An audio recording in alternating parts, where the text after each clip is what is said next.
Hi and welcome. If you feel stuck in the same patterns, looping emotions, repeating experiences, wondering why things never truly change, it's not life, it's your thoughts, not the random ones, the ones you repeat so often they've become part of your identity. You see, most people don't realize this. The brain literally wires itself around your most dominant thoughts.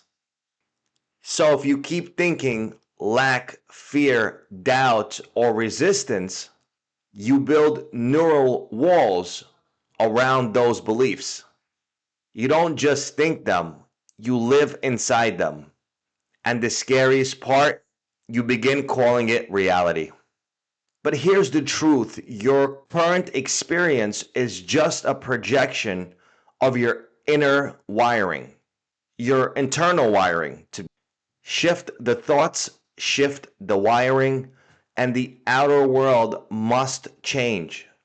If you're ready to understand what's really creating your reality and how to break free, link in the description. I'll see you in the next video.